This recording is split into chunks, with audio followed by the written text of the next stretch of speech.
Okay, this is for the VADA project. My name is Danielle. I was born in Belgium, in Brussels. My mother was a Flemish speaker, which is Dutch from the Belgian area. My father was from the Netherlands, so Dutch was his native language. I was brought up till the age of 5 in Dutch, and then I went to a French school.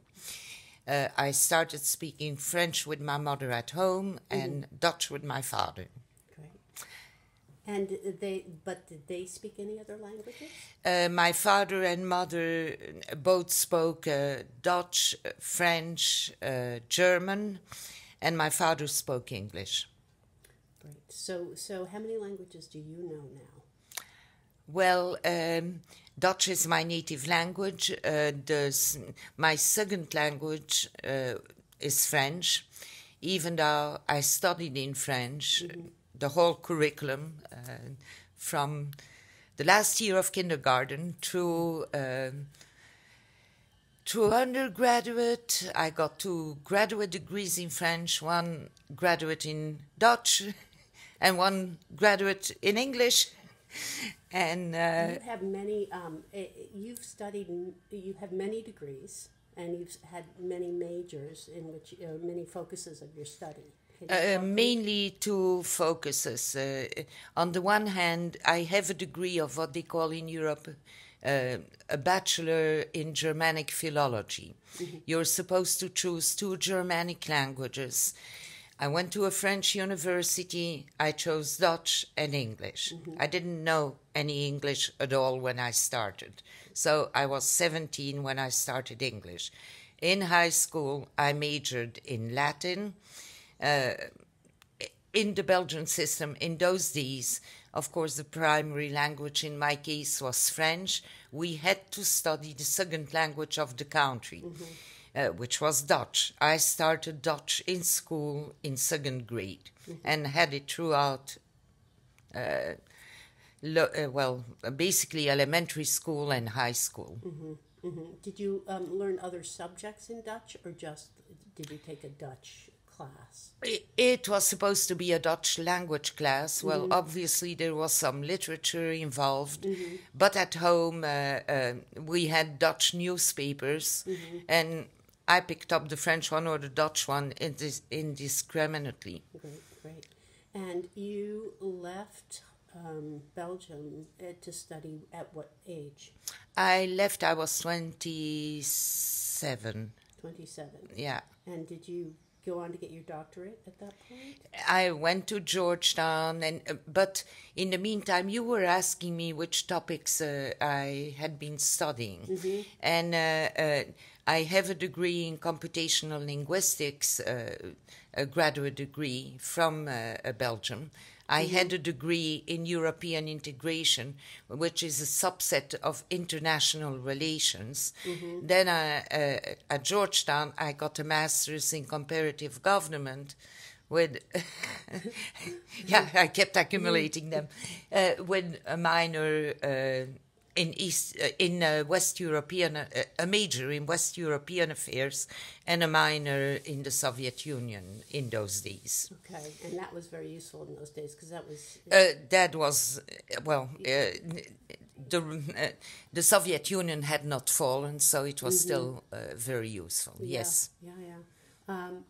What made you decide to come to the United States to study? It was basically the PhD. I had several degrees from Belgium. I was on the faculty in Belgium, and I didn't like to get my PhD at the same university. Yes, that makes sense. And I wanted to go to a country where I knew the language well enough, even though I'm getting around in German, I'm getting around in Italian, but I didn't feel I was strong enough in those languages to start graduate work. And was Washington a friendly city to you when you lived yes, I felt very much at home, no problem. Yeah. And you were married when you were 30? I guess I got married, I was 30, yeah. So And you married an American man. Yes, but of Polish origin. Yes, great. And you had also talked a little bit about the religion here in Belgium. Is it mainly one religion? It's mainly Catholic in Belgium, yes. And But what is the- nowadays it's more denominated than really practicing Catholicism. Okay. And that's pretty much a lot of places. In Europe, yes. Yes, yes. And can you describe some of the cultural rituals that are very uniquely part of this country's culture? Well, there you catch me How about unawares. some of the food that is very unique?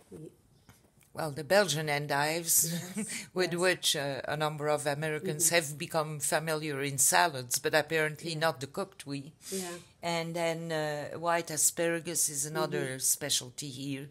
If you ask about national dishes, they will tell you steak and Belgian fries, not French fries, and mussels. Mussels. Yes. And eels, they are also very popular. And what does eel taste like? For those of us who haven't had it. It tastes like a fish. It tastes like, okay. Tell me how the Belgian culture got so good at chocolate. Do you know? Plainly put, I don't know. Okay.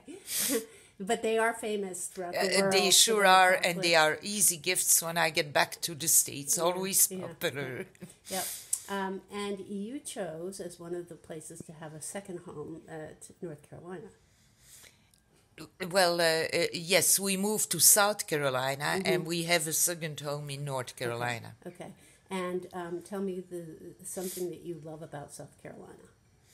About South Carolina, well, overall the climate, the winters are mild, and the southern people overall are easygoing, but it's very different from the environment I was used to. Yes, yes. And you've proven very resilient in moving around to many places and you've traveled so much.